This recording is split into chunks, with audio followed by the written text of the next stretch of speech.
আসসালামু আলাইকুম। কেমন আছেন আপনারা সবাই? আজকে ব্লগটাতে ডমিনিকান রিপাবলিক নিয়ে তো আমি অনেকগুলা ব্লগ দিয়ে দিয়েছি। তো আজকে এই ক্যারিবিয়ানের এই দেশটাতে আসতে হলে বাংলাদেশীদের জন্যে ভিসা প্রসেসিংটা কিরকম সেই সম্পর্কে তথ্য দেওয়ার চেষ্টা করব আপনাদেরকে। আর হলো এই দেশটা সম্পর্কেও আপনাদেরকে কিছু গুরুত্বপূর্ণ বিষয় আপনাদের সাথে শেয়ার করব। আ ডমিনিকান রিপাবলিক হচ্ছে দক্ষিণে ক্যারিবিয়ান সাগর এবং উত্তরে হচ্ছে আটলান্টিক মহাসাগর ঘেরা ল্যাতিন আমেরিকা এবং ক্যারিবিয়ান অঞ্চলের একটা দেশ। যে আরো কয়েকটা ব্লগ আছে এই দেশ নিয়ে যারা এখানে শুধুমাত্র ভিজিট করতে চান তাদের জন্য এগুলো আমি উপরে ওখানে দিয়ে দিব আপনারা দেখতে পাবেন। ওগুলাতে আমি অলরেডি বলেছি যে যারা ভিজিট করতে চান আমেরিকা, কানাডা থেকে তাদের জন্য নতুন উম করে কোনো ভিসার প্রয়োজন হয় না এই দেশ থেকে। ইউএস বা কানাডার ভিজিটর ভিসা দিয়েও এখানে আসা যায় এবং এটা খুবই সুন্দর একটা দেশ।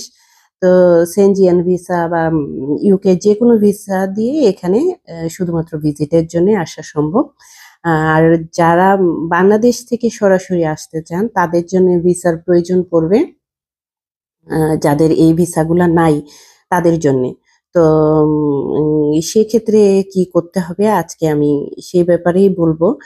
আর যেটা হচ্ছে যে এখানে আমি কাদের জন্য এখানে সম্ভাবনার কথা বলছি যে এই দেশে অনেক কাজ আছে বা কাদের জন্য এই জিনিসগুলা সম্ভাবনা হতে পারে, কারা ইনকাম করতে পারে তারা হচ্ছে যারা প্রচুর পরিশ্রম করতে পারবে। এখানে একটা ইন্ডিয়ান খাবারের দোকান আসছে, এর আগেও আমরা আসছি রোজার সময় একটু, আজকে আবার এখানে আসলাম এখন। এই ইন্ডিয়ান রেস্টুরেন্টটা হচ্ছে একজন পাঞ্জাবের ভদ্রলোকের, উনি দিনের বেলায় অন্য কাজ করে এবং সন্ধ্যার পরে থেকে এই রেস্টুরেন্টটা চালায়।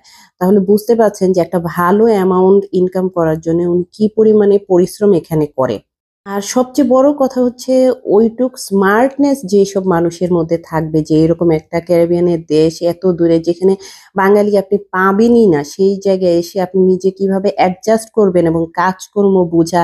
সবচেয়ে বড় ব্যারিয়ারটা হচ্ছে ওদের ভাষা হচ্ছে স্প্যানিশ।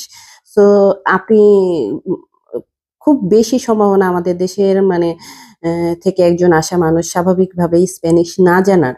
তো সেক্ষেত্রে এইসব দেশে কাজের ব্যবস্থা করা ওইটুক স্মার্টনেস যাদের মধ্যে থাকবে তারাই শুধুমাত্র আমার কাছে মনে হয় ওই সাহসটা করতে পারে যে এখানে আসার জন্যে।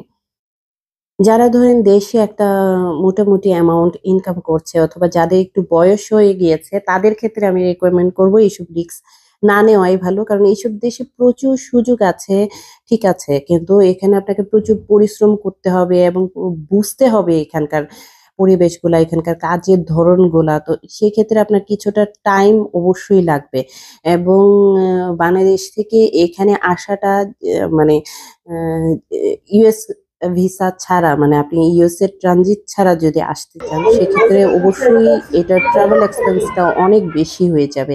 আপনার ব্রাজিল, পানামা এইসব দেশ দিয়ে এখানে আসতে হবে যেখানে ট্রাভেল এক্সপেন্স অবশ্যই অনেক বেশি হয়ে যাবে। তারপরে হচ্ছে যারা আসতে মনে করেন যে হ্যাঁ, আসতে পারবেন বা কিছু একটা হয়তো এখানে এসে আপনি ভালো করতে পারবেন, যারা ইউরোপ, আমেরিকার জন্যে টাকা খরচ করছেন, হচ্ছে না, তাদের ক্ষেত্রে এখানে ভালো অপশন। Thank you. তো সেক্ষেত্রে যেটা করা যায় এটা হলো আমাদের বাংলাদেশি ডোমিনিকানের কোনো এম্বাসি নাই। থ্যাংক এইজন্য ইউ। আপনার দিল্লিতে, ইন্ডিয়ার দিল্লি থেকে আপনার ভিসা প্রসেসিং ফি দিয়ে ভিসার অ্যাপ্লিকেশন করতে হবে। ছবি লাগবে, আপনার তো পাসপোর্টের ভ্যালিডিটি অবশ্যই লাগবে।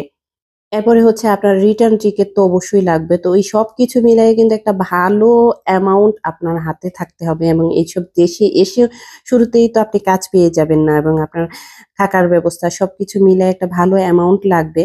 তো তারপরে আমার কাছে মনে হয় এখানে যথেষ্ট কাজের সুযোগ আছে এবং এখানকার কারেন্সি আমি আগের ব্লগেও বলেছি যে এটা বাংলাদেশের টাকায় ডাবল হয়ে যায়। তো এই সবকিছু মিলেই এটা একটা ভালো অপশন হতে পারে।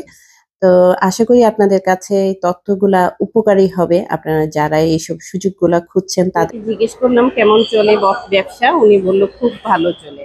আর এখানে কাজ করে এখানকার কর্মচারী, দোকানের মালিক অন্য আরেকজন। আইসক্রিমের শপ এই মলের ভিতরে।